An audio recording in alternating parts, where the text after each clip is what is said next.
Capítulo 2. El honor ha muerto. 10 órdenes. Nos amaron una vez. ¿Por qué nos has olvidado, Todopoderoso? Esquirla de mi alma, ¿dónde has ido? Recogido el segundo día de Kakash, año 1171, 5 segundos antes de la muerte. El sujeto era una mujer ojos claros en su tercera década. 8 meses más tarde. El estómago de Kaladin gruñía cuando extendió la mano a través de los barrotes y aceptó el cuenco de bazofia. Introdujo el pequeño tazón entre los barrotes, lo olisqueó y luego hizo una mueca mientras la jaula empezaba a rodar de nuevo. El mejunje gris pastoso estaba hecho de grano guisado, y este en concreto estaba sazonado con trozos de la comida del día antes. Por repugnante que fuera, era todo lo que podía conseguir. Empezó a comer, viendo pasar el paisaje, con las piernas asomando entre los barrotes. Los otros esclavos de su jaula agarraron sus cuencos con gesto protector, temerosos de que alguien pudiera robárselos. Uno de ellos trató de robarle la comida a Kaladin, el primer día. Casi le rompió el brazo a aquel hombre. Ahora todo el mundo lo dejaba en paz, y eso le parecía bien. Comió con los dedos, ignorando la suciedad. Había dejado de reparar en la suciedad hacía meses. Odiaba sentirse parte de la misma paranoia que mostraban los demás. ¿Cómo podía no hacerlo, después de 8 meses de palizas, privaciones y brutalidad? Combatió la paranoia. No se volvería igual que ellos, aunque hubiera renunciado a todo lo demás, aunque se lo hubieran arrebatado todo, aunque ya no tuviera ninguna esperanza de escapar. Esto lo conservaría. Era un esclavo, pero no tenía por qué pensar como uno de ellos. Terminó lentamente la bazofia. Cerca de él, uno de los otros esclavos empezó a toser débilmente. Había 10 esclavos en el carromato, todos hombres sucios y de barbas desgreñadas. Era uno de los 3 carromatos que avanzaban en caravana por las montañas y reclamadas. El sol ardía rojizo en el horizonte, como la parte más caliente del fuego de un herrero. Iluminaba las nubes con un chorro de color pintado descuidadamente sobre un lienzo. Cubiertas de altas y monótonas hierbas verdes, las montañas parecían interminables. En un montículo cercano, una pequeña figura revoloteaba entre las plantas, danzando como un insecto nervioso. La figura era amorfa, vagamente transparente. Los Vientosprén eran espíritus maliciosos que tenían la manía de quedarse donde no eran queridos. Kaladin había albergado la esperanza de que éste se aburriera y se marchara, pero cuando intentó apartar su cuenco de madera, descubrió que se le había pegado a los dedos. El Vientosprén se rió, pasó zumbando, poco más que un lazo de luz sin forma. Kaladin maldijo, sacudiendo el cuenco. Los Vientosprén a menudo gastaban este tipo de bromas. Tiró del cuenco y finalmente se soltó. Gruñendo lo lanzó a uno de los otros esclavos. El hombre empezó a lamer rápidamente los restos de la porquería. Susurró una voz. Kaladin se volvió a mirar hacia un lado. Un esclavo de piel oscura y pelo enmarañado se arrastraba hacia él, con timidez, como temiendo que Kaladin se enfadara. No eres como los demás. Los negros ojos del esclavo se dirigieron hacia la frente de Kaladin, que llevaba 3 marcas. Las 2 primeras componían un par de glifos que le habían dado hacía 8 meses, su último día en el ejército de Amarán. La tercera era más reciente, concedida por su amo más reciente. Shash, decía el último glifo. Peligroso. El esclavo tenía la mano oculta entre sus harapos. ¿Un cuchillo? No, eso era ridículo. Ninguno de estos esclavos podría haber ocultado un arma. Las hojas ocultas que Kaladin llevaba en el cinturón eran lo máximo que podía uno lograr, pero los viejos instintos no podían ser desterrados fácilmente, así que Kaladin vigiló esa mano. He oído hablar a los guardias, continuó diciendo el esclavo, acercándose un poco más. Tenía un tic que le hacía parpadear con frecuencia. Dicen que has intentado escapar antes, que has escapado, de hecho. Kaladin no respondió. Mira, dijo el esclavo, sacando la mano detrás de sus harapos y revelando un cuenco de bazofia. Estaba medio lleno. Llévame contigo la próxima vez, susurró. Te daré esto, la mitad de mi comida a partir de ahora hasta que escapemos. Por favor. Mientras hablaba atrajo unos pocos hombres-pren. Parecían moscas marrones que revoloteaban alrededor de su cabeza, casi demasiado pequeños para que pudieran ser vistos. Kaladin se volvió a contemplar las interminables colinas y las hierbas siempre en cambiante movimiento. Apoyó un brazo en los barrotes y descansó la cabeza contra él, las piernas todavía colgando por fuera. ¿Bien? Preguntó el esclavo. Eres un idiota. Si me dieras la mitad de tu comida estarías demasiado débil para huir. Si yo fuera a hacerlo, cosa que no haré, no funciona. Pero 10 veces, susurró Kaladin. 10 intentos de escapatoria en 10 meses, huyendo de 5 amos distintos. ¿Y cuántas de ellas salieron bien? Bueno, quiero decir, todavía estás aquí. 8 meses. 8 meses como esclavo. 8 meses de bazofia y palizas. Bien podría haber sido una eternidad. Apenas recordaba ya el ejército. No te puedes esconder si eres esclavo, dijo Kaladin. No con esta marca en la frente. Sí, escapé unas cuantas veces, pero siempre me encontraron, y entonces tuve que regresar. Antaño lo llamaban afortunado. Bendito por la tormenta. Eran patrañas. En todo caso, Kaladin tenía mala suerte. Los soldados eran supersticiosos, y aunque inicialmente se había resistido a su manera de pensar, cada vez le fue resultando más difícil. Todas las personas a las que había intentado proteger acabaron muertas. Y ahora aquí estaba él, en una situación aún peor que cuando empezó. Era mejor no resistir. Esta era su suerte, y se resignaba a ella. Había cierto poder, cierta libertad en eso, la libertad de no tener que preocuparse. El esclavo acabó por comprender que Kaladin no iba a decir nada más, así que se retiró y se puso a comer su bazofia. Los carromatos continuaron rodando, los campos de verde extendiéndose en todas direcciones. La zona que los rodeaba, sin embargo, estaba pelada. Cuando se acercaban, la hierba se retiraba, cada tallo individual se replegaba en un agujero en la piedra.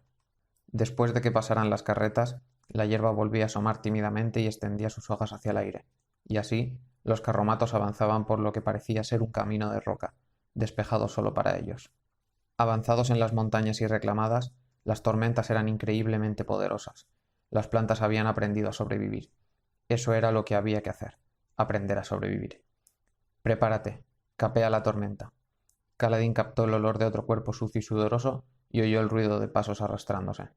Miró receloso hacia un lado, esperando ver al mismo esclavo otra vez, pero este era un hombre distinto. Tenía una larga barba negra manchada de migas de comida y retorcida por la suciedad. Kaladin mantenía su barba más corta, pues permitía que los mercenarios de Black se la recortaran periódicamente. Como Kaladin, el esclavo vestía restos de un saco marrón atado con un harapo y eran ojos oscuros, naturalmente. Quizá tenía los ojos de un verde oscuro profundo, aunque con los ojos oscuros era difícil decir. Todos parecían marrones o negros a menos que los vieras a la luz adecuada. El recién llegado se retiró, levantando las manos. Tenía un sarpullido en una de ellas, la piel levemente descolorida. Probablemente se había acercado porque había visto a Kaladin responderle al otro hombre. Los esclavos le habían tenido miedo desde el primer día, pero también sentían mucha curiosidad por él. Kaladin suspiró y dio media vuelta. El esclavo se sentó vacilante. ¿Te importa si te pregunto cómo has acabado siendo esclavo, amigo? No puedo dejar de preguntármelo. Nos lo preguntamos todos. A juzgar por el acento y el pelo oscuro, el hombre era Aleci, como Kaladin. La mayoría de los esclavos lo eran. Kaladin no respondió a la pregunta. Yo robé un rebaño de chuls, dijo el hombre. Tenía una voz rasposa, como hojas de papel que rozaran entre sí. Si me hubiera llevado solo un chul, tal vez me habrían dado unos azotes, pero un rebaño entero. 17 cabezas. Se rió para sí, admirado de su propia audacia. Al fondo de la carreta alguien volvió a toser. Eran un grupo lamentable, incluso tratándose de esclavos, débiles, enfermos, malnutridos. Algunos, como Kaladin, eran fugitivos recalcitrantes, aunque Kaladin era el único que tenía la marca de Shas. Eran los más indignos de una casta indigna, comprados de saldo. Probablemente serían vendidos de nuevo en algún lugar remoto donde hiciera falta desesperadamente mano de obra. Había muchas ciudades pequeñas e independientes a lo largo de la costa de las montañas y reclamadas, lugares donde las reglas Borin sobre el empleo de esclavos solo eran un rumor lejano. Seguir ese camino era peligroso. Nadie gobernaba estas tierras. Al atajar por terreno descubierto y apartarse de las rutas establecidas de comercio, Black podría encontrarse fácilmente con un puñado de mercenarios sin empleo, hombres que no tenían honor, y no temían matar a un amo de esclavos y a sus propiedades para robar unos chuls y unas cuantas carretas. Hombres que no tenían honor. ¿Había hombres que lo tuvieran? No, pensó Kaladin. El honor murió hace 8 meses. ¿Y bien? Preguntó el hombre de la barba hirsuta. ¿Qué hiciste para acabar como esclavo? Kaladin alzó de nuevo el brazo contra los barrotes. ¿Cómo te capturaron a ti? Eso es lo raro, dijo el hombre. Kaladin no había respondido a su pregunta, pero él sí que había contestado. Eso parecía suficiente. Fue una mujer, claro. Tendría que haber sabido que acabaría por venderme. No tendrías que haber robado chuls, demasiado lentos. Los caballos habrían sido mejor. El hombre se rió. ¿Caballos? ¿Qué crees que soy? ¿Un loco? Si me hubieran pillado robando caballos, me habrían ahorcado. Los chuls al menos solo me ganaron una marca de esclavo. Kaladin miró hacia un lado. La marca de la frente del hombre era más antigua que la suya. La piel alrededor de la cicatriz blanqueada. ¿Qué ponía en aquel glifo? Sas Morom, dijo Kaladin. Era el nombre del distrito donde el hombre había sido marcado originalmente. El hombre alzó la cabeza, sorprendido. ¿Conoces los glifos? Varios de los esclavos cercanos se agitaron al advertir esta rareza. Tu historia debe de ser aún mejor de lo que creía, amigo. Kaladin contempló la hierba que se agitaba con la suave brisa, cada vez que el viento arreciaba. Los tallos de hierba más sensibles se encogían en sus madrigueras, dejando el pasaje a parches, como la piel de un caballo enfermo. Aquel viento spren seguía allí, moviéndose entre la hierba. ¿Cuánto tiempo llevaba siguiéndolo? Al menos un par de meses ya. Eso era muy extraño. Tal vez no se trataba del mismo. Resultaba imposible distinguirlos. Bien, instó el hombre. ¿Por qué estás aquí? Hay muchas razones por las que estoy aquí, replicó Kaladin. Fracasos, delitos, traiciones. Probablemente por lo mismo que la mayoría de nosotros. A su alrededor, varios de los hombres gruñeron, mostrando su asentimiento. Uno de aquellos gruñidos degeneró en una tos lastimosa. Tos chirriante, pensó una parte de la mente de Kaladin, acompañada de exceso de flema y murmullos febriles de noche. Parece el final. Bueno, dijo el hombre charlatán, quizá debería hacer una pregunta distinta. Sé más concreto, es lo que decía siempre mi madre. Di lo que pretendes y pide lo que quieres. ¿Cuál es la historia que te hizo conseguir esa marca que llevas? Kaladin se sentó, sintiendo el carromato sacudirse y rodar bajo él. Maté a un ojos claros. Su desconocido compañero silbó de nuevo, esta vez con más admiración que antes. Me sorprende que te dejaran vivir. Matar a ojos claros no es lo que me convirtió en esclavo, dijo Kaladin. El problema es al que no maté. ¿Cómo es eso?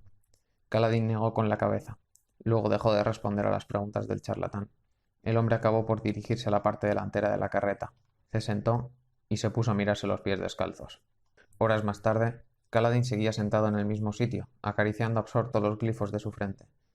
Esta era su vida, un día tras otro, viajar en estas malditas carretas. Sus primeras marcas habían sanado hacía mucho tiempo, pero la piel alrededor de la marca del sash estaba roja, irritada y cubierta de postillas. Latía, casi como un segundo corazón. Dolía aún más que la quemadura que sufrió cuando agarró el asa caliente de una olla cuando era niño. Las lecciones que su padre le había enseñado susurraron en el fondo de su cerebro, recordando la manera adecuada de tratar una quemadura. Aplicar un ungüento para impedir la infección, lavarla a diario. Esos recuerdos no suponían ningún consuelo, sino una molestia. No tenía hojas de trébol ni aceite de líster, ni siquiera tenía agua para lavar la herida. Las partes que habían desarrollado la postilla le tiraban de la piel, haciendo que sintiera la frente tensa. Apenas podía pasar unos pocos minutos sin arrugar el ceño e irritar la herida. Se había acostumbrado a tocarse y secar la sangre que emanaba de las grietas. Tenía manchada toda la parte derecha de la frente. Si hubiera tenido un espejo, probablemente habría localizado los diminutos pudrispren rojos reunidos alrededor de la herida. El sol se puso por el oeste, pero los carromatos siguieron rodando. Salas Violeta asomó al horizonte por oriente, vacilante al principio, como para asegurarse de que se había puesto el sol. Era una noche despejada, y las estrellas titilaban en lo alto. La cicatriz de Taln, un puñado de estrellas rojo oscuro que destacaban vibrantes entre el parpadeo de las blancas, estaba alta en el cielo esta estación. El esclavo que tosía antes volvía a hacerlo. Una tos bronca, húmeda. En otro tiempo, Kaladin habría corrido a ayudar, pero algo en su interior había cambiado. Había intentado ayudar a tanta gente que ahora estaba muerta. Le parecía, irracionalmente, que ese hombre estaría mejor sin su interferencia. Después de fallarle a Tien, y luego a Dalet y su equipo, y luego a 10 sucesivos grupos de esclavos, era difícil encontrar la fuerza de voluntad para volver a hacerlo. 2 horas después de la primera luna, Black finalmente ordenó parar. Sus 2 brutales mercenarios bajaron de lo alto de los carromatos y luego se dispusieron a encender una pequeña hoguera. El larguirucho Taran, el chico que les servía de criado, atendió a los chuls. Los grandes crustáceos eran casi tan grandes como las carretas. Se posaron, replegándose en sus caparazones para pasar la noche con unos puñados de grano. Finalmente, Black empezó a comprobar uno por uno a los esclavos, dando a cada uno un tazón de agua, asegurándose de que su inversión gozaba de buena salud, o al menos tan buena como podía esperarse de este pobre grupo. Black empezó con el primer carromato, y Kaladin, todavía sentado, metió los dedos en su cinturón improvisado, comprobando las hojas que había escondido allí. Crujieron satisfactoriamente, y notó la aspereza de las hojas secas y tiesas contra su piel. Todavía no estaba seguro de lo que iba a hacer con ellas. Las había cogido en un impulso durante uno de los momentos en los que le habían permitido salir del carromato para estirar las piernas. Dudaba que nadie más en la caravana supiera reconocer la ruina oscura, con sus hojas estrechas de punta en forma de tenedor, así que no había sido un riesgo demasiado grande. Ausente, sacó las hojas y las frotó entre el índice y la palma de su mano. Tenía que secarlas antes de que alcanzaran su potencia. ¿Por qué las llevaba? ¿Pretendía dárselas a Blackie y vengarse? ¿O era una contingencia? Algo que conservar por si las cosas salían demasiado mal y se volvían demasiado insoportables. No habré caído tan bajo, pensó. Lo más probable era que se tratara de su instinto, por apoderarse de un arma cuando veía una. No importaba lo poco corriente que fuera. El paisaje era oscuro. Salas era la más pequeña y la más tenue de las lunas. Y aunque su color violeta había inspirado a incontables bardos, no hacía mucho para ayudarte a ver tu propia mano delante de tu cara. Oh, dijo una suave voz femenina. ¿Qué es eso? Una figura transparente, de apenas un palmo de altura, asomó en el borde del suelo, cerca de Caladín. Se subió a la carreta como si escalara una alta meseta. El vientosprén había tomado la forma de una mujer joven. Los sprén más grandes podían cambiar de forma y tamaño, de rostro anguloso y largo cabello ondulante que se convertía en bruma tras su cabeza. La mujer, Caladín no podía dejar de pensar que el vientosprén era una mujer, estaba formada de celestes y blancos y llevaba un sencillo vestido blanco de corte infantil, que le llegaba hasta la mitad del muslo. Como el cabello, se convertía en bruma en la parte inferior. Sus pies, manos y rostro eran claramente definidos, y tenía las caderas y el busto de una mujer esbelta. Caladín la miró con el ceño fruncido. Los spren estaban por todas partes, se les ignoraba la mayor parte de las veces, pero este era una rareza. El vientosprén siguió avanzando, como si subiera por una escalera invisible. Llegó a una altura en la que pudo mirar a la mano de Caladín, de modo que cerró los dedos en torno a las hojas negras. La criatura rodeó su puño, aunque brillaba como una imagen retinal tras contemplar el sol, su forma no proporcionaba ninguna iluminación real. Se agachó mirándole la mano desde diferentes ángulos, como una niña que espera encontrar un caramelo oculto. ¿Qué es? Su voz era como un susurro. Puedes enseñármelo. No se lo diré a nadie. ¿Es un tesoro? ¿Has cortado un pedazo de la capa de la noche y lo has guardado? ¿Es el corazón de un escarabajo? ¿Diminuto pero poderoso? Él no dijo nada, lo que provocó un puchero en la spren. La criatura flotó hacia arriba, gravitando aunque no tenía alas, y lo miró a los ojos. Caladín, ¿por qué me ignoras? Caladín se sobresaltó. ¿Qué has dicho? Ella sonrió con picardía, y entonces dio un brinco y su figura se difuminó en un largo lazo blanco de luz blanquiazul. Salió disparada entre los barrotes, retorciendo y agitando el aire, como una tira de tela capturada por el viento, y se introdujo bajo la carreta. La tormenta te caiga encima, dijo Caladín, poniéndose en pie de un salto. Espíritu, ¿qué has dicho? Repite eso. Los spren no usaban los nombres de la gente, no eran inteligentes. Los más grandes, como los vientospren o los ríospren, podían imitar voces y expresiones, pero no pensaban de verdad. ¿Ha oído alguno de vosotros eso? Preguntó Caladín, volviéndose hacia los ocupantes de la jaula. El techo apenas le permitía ponerse en pie. Los demás estaban tendidos, esperando recibir su ración de agua. No obtuvo respuesta más allá de unos cuantos murmullos para que se callara, y unas toses por parte del hombre enfermo del rincón. Incluso el amigo de antes le ignoró. El hombre se había sumido en el estupor, mirándose los pies, y agitando de vez en cuando los dedos. Tal vez no habían visto al spren. Muchos de los más grandes eran invisibles, excepto para la persona a la que atormentaban. Caladín se sentó en el suelo del carromato y asomó las piernas. La vientosprena había dicho su nombre, pero sin duda solo repetía lo que había oído antes. Pero ninguno de los hombres del carromato sabía su nombre. Tal vez me estoy volviendo loco, pensó Caladín. Veo cosas que no existen, oigo voces. Inspiró profundamente, y luego abrió la mano. La presión había quebrado y roto las hojas. Tendría que guardarlas para impedir nuevos. Esas hojas parecen interesantes, dijo la misma voz femenina. Te gustan mucho, ¿no? Caladín dio un respingo, y se torció hacia un lado. La vientosprén flotaba en el aire junto a su cabeza, el vestido blanco ondulando con un viento que Caladín no podía sentir. ¿Cómo sabes mi nombre? Preguntó. La vientosprén no respondió. Caminó en el aire hacia los barrotes, asomó la cabeza y vio a Black, el tratante de esclavos, administrando bebidas a los últimos esclavos del primer carromato. Miró de nuevo a Caladín. ¿Por qué no luchas? Lo hacías antes. Ahora lo has dejado. ¿Y a ti qué te importa, espíritu? Ella ladeó la cabeza. No lo sé, dijo, como sorprendida. Pero me importa. ¿No es extraño? Era más que extraño. ¿Qué podía interpretar de una spren que no solo usaba su nombre, sino que parecía recordar cosas que él había hecho hacía semanas? La gente no come hojas, Caladín, ¿sabes? Dijo ella, cruzando sus brazos transparentes. Entonces ladeó la cabeza. ¿O sí? No me acuerdo. Sois tan extraños, metiéndoos algunas cosas en la boca y vertiendo otras cuando creéis que no hay nadie mirando. ¿Cómo sabes mi nombre? ¿Cómo lo sabes tú? Lo sé porque es mío. Mis padres me lo dieron, no lo sé. Bueno, pues yo tampoco, respondió ella, como si acabara de ganar una discusión importante. Bien, pero ¿por qué usas mi nombre? Porque es educado. Y tú eres mal educado. Los Spren no saben lo que eso significa. ¿Ves? Dijo ella, señalándolo. Maleducado. Caladín parpadeó. Bueno, estaba muy lejos del lugar donde había crecido, recorriendo piedras extranjeras y comiendo comida extranjera. Tal vez los Spren que vivían aquí eran diferentes a los de casa. ¿Por qué no luchas? Preguntó ella, posándose en sus piernas y mirándolo a la cara. No tenía ningún peso que Caladín pudiera sentir. No puedo luchar, respondió él en voz baja. Lo hiciste antes. Caladín cerró los ojos y apoyó la cabeza contra los barrotes. Estoy cansado. No se refería a la fatiga física, aunque 8 meses de comer sobras habían sustraído gran parte de la fuerza que había cultivado durante la guerra. Se sentía cansado, incluso aunque durmiera lo suficiente, incluso en aquellos raros días en que no tenía hambre ni frío, ni se sentía dolorido tras una paliza. Tan cansado. Has estado cansado antes. He fracasado, espíritu, replicó él, cerrando con fuerza los ojos. ¿Debes torturarme así? Todos estaban muertos, Zen y Dalet, y antes de eso, Tug y los tomadores. Antes que eso, Tien. Antes de eso, sangre en sus manos y el cadáver de una joven de piel pálida. Alguno de los esclavos cercanos murmuró, pensando probablemente que estaba loco.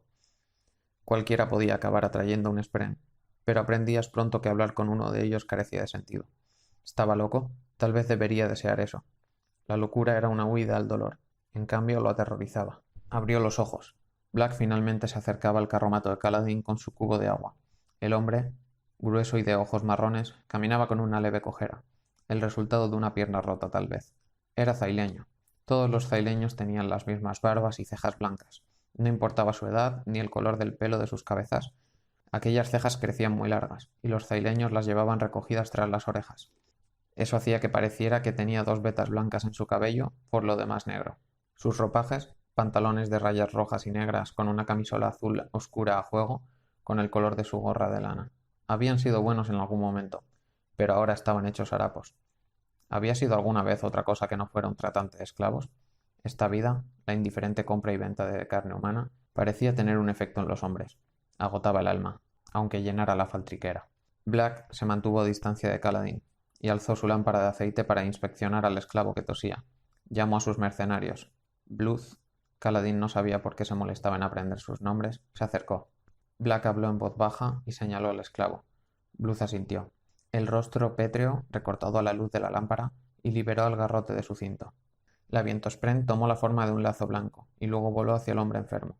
Giró y se retorció unas cuantas veces antes de posarse en el suelo y convertirse de nuevo en una muchacha. Se inclinó para inspeccionar al hombre, como una niña curiosa. Caladín dio media vuelta y cerró los ojos, pero todavía podía oír la tos. En el interior de su mente, la voz de su padre respondió con tono cuidadoso y preciso. Para curar la tos chirriante, administra 2 puñados de hiedra de sangre, en polvo, cada día. Si no la tienes, asegúrate de dar líquido en abundancia al paciente, preferiblemente con azúcar diluido. Mientras el paciente esté hidratado, lo más probable es que sobreviva. La enfermedad parece mucho peor de lo que es. Lo más probable es que sobreviva. Las toses continuaron. Alguien abrió la puerta de la jaula. ¿Sabrían ayudar al hombre? La solución era tan sencilla. Dadle agua y vivirá. No importaba. Era mejor no implicarse. Hombres muriendo en el campo de batalla. Un rostro juvenil tan familiar y querido, mirando a Caladín en busca de salvación. Una espada abriendo un cuello. Un portador de esquirlada cargando a través de las filas de Amaram. Sangre, muerte, fracaso, dolor. Y la voz de su padre. ¿De verdad puedes dejarlo, hijo? ¿Dejarlo morir cuando podrías haber ayudado? ¡Adelante! ¡Alto! Gritó Caladín, poniéndose en pie. Los otros esclavos retrocedieron. Bluth dio un respingo, cerró la puerta de la jaula y empuñó su garrote. Black se ocultó tras el mercenario, usándolo como escudo. Caladín inspiró profundamente, cerró una mano en torno a las hojas y luego se llevó la otra a la cabeza para limpiar una mancha de sangre. Cruzó la pequeña jaula, los pies descalzos resonando sobre la madera. Bluth se quedó mirando mientras Caladín se arrodillaba junto al hombre enfermo. La luz fluctuante iluminó un rostro alargado y demacrado y unos labios casi exangües. El hombre había tosido flema. Era verdosa y densa. Caladín palpó el cuello del hombre en busca de hinchazón. Luego comprobó sus ojos, marrón oscuro. Se llama tos chirriante, dijo Caladín. Vivirá si le dais un tazón extra de agua cada 2 horas durante 5 días. Tendréis que obligarlo a tragarla. Mezcladla con azúcar si tenéis. Bluth se rascó su amplia barbilla, y luego miró al tratante de esclavos. Sácalo, dijo Black. El esclavo herido despertó cuando Bluth descorrió el cerrojo de la jaula. El mercenario hizo un gesto a Kaladin con su garrote para que retrocediera, y Kaladin se retiró, reacio. Tras guardar el garrote, Bluth agarró al esclavo por debajo de los brazos y lo sacó a rastras, mientras intentaba no apartar la mirada de Kaladin, cuyo último intento de huida había implicado a 20 esclavos armados. Su amo debería haberlo ejecutado por ello, pero dijo que Kaladin era intrigante, y lo marcó con el sash, antes de venderlo por una miseria. Siempre parecía haber un motivo para que Kaladin sobreviviera cuando aquellos a los que intentaba ayudar morían. Algunos hombres podrían haberlo considerado una bendición, pero él lo veía como una irónica especie de tormento. Cuando pertenecía a su anterior amo, había pasado algún tiempo hablando con un esclavo del oeste, un hombre de Selai, que le había hablado de la antigua magia de sus leyendas y su capacidad para curar a la gente. ¿Podría ser eso lo que le estaba sucediendo a Kaladin? No seas necio, se dijo. La puerta de la jaula se cerró de golpe. Las jaulas eran necesarias. Black tenía que proteger de las altas tormentas su frágil inversión. Las jaulas tenían costados de madera que podían ser levantados y cerrados durante las furiosas galernas. Bluth arrastró al esclavo hasta la hoguera, junto al barril de agua sin abrir. Kaladin sintió que se relajaba. Eso es, se dijo. Tal vez puedas ayudar todavía. Tal vez haya un motivo para preocuparse. Kaladin abrió la mano y miró las hojas negras aplastadas que tenía en la palma. No las necesitaba. Dejarlas caer en la bebida de Black no habría sido difícil, pero sí inútil. ¿De verdad quería muerto al tratante de esclavos? ¿Qué conseguiría con eso? Un grave chasquido sonó en el aire, seguido de un segundo, más sordo, como si alguien hubiera dejado caer una bolsa de grano. Kaladin alzó la cabeza y miró hacia el lugar donde Bluth había depositado al esclavo enfermo. El mercenario alzó su garrote una vez más, y entonces descargó un golpe que resonó al alcanzar el cráneo del esclavo. El hombre no había murmurado un solo grito de dolor ni de protesta. Su cadáver se desplomó en la oscuridad. Bluth lo recogió con indiferencia y se lo cargó al hombro. ¡No! Gritó Kaladin saltando en la jaula y golpeando los barrotes con las manos. Black se calentaba junto al fuego. ¡La tormenta te lleve! Gritó Kaladin. ¡Podría haber vivido, hijo de puta! Black lo miró. Entonces, sin prisas, el tratante de esclavos se acercó, enderezando su gorra de lana azul oscuro. Os habría hecho enfermar a todos, ¿no lo ves? Su voz tenía un leve acento, y agrupaba las palabras sin darle énfasis a las sílabas adecuadas. Los zailenses siempre parecía como si estuvieran murmurando. No voy a perder un carromato entero por un hombre. Ha dejado ya la fase de contagio, dijo Kaladin, golpeando de nuevo los barrotes con las manos. Si alguno de nosotros fuera a pillar la tos, lo habría hecho ya. Espero que no lo hagáis. Creo que ya no puede salvarse. Te digo lo contrario. ¿Y he de creerte, desertor? Dijo Black, divertido. ¿Un hombre con ojos que arden y odian? Querrías matarme. Se encogió de hombros. No me importa, mientras estés fuerte para cuando sea el momento de las ventas. Deberías bendecirme por salvarte de la enfermedad de ese hombre. Bendeciré tu túmulo cuando apile yo mismo las piedras, replicó Kaladin. Black sonrió y regresó junto al fuego. Conserva esa furia, desertor, y esa fuerza. Me pagarán bien cuando lleguemos. No si no llegas a vivir tanto, pensó Kaladin. Black siempre calentaba sobre el fuego los restos del agua del cubo que usaba para los esclavos. Se hacía un té con ella. Si Kaladin se asegurara de recibir el agua al último y echaba las hojas en él, Kaladin se detuvo, mirándose las manos. Con su frenesí, se había olvidado de que tenía en ellas la ruina oscura. Había dejado caer los copos al golpear los barrotes. Solo unos pedacillos se le habían quedado pegados en las palmas, insuficientes para resultar potentes. Dio media vuelta para mirar atrás. El suelo de la jaula estaba cubierto de mugre. Si los copos habían caído allí, era imposible recogerlos. El viento se levantó de pronto, expulsando polvo, migajas y tierra fuera del carromato hacia la noche. Incluso en esto, Kaladin fracasaba. Se derrumbó, de espaldas a los barrotes, e inclinó la cabeza. Derrotado. Aquella maldita Vientospren siguió bailando a su alrededor, confusa.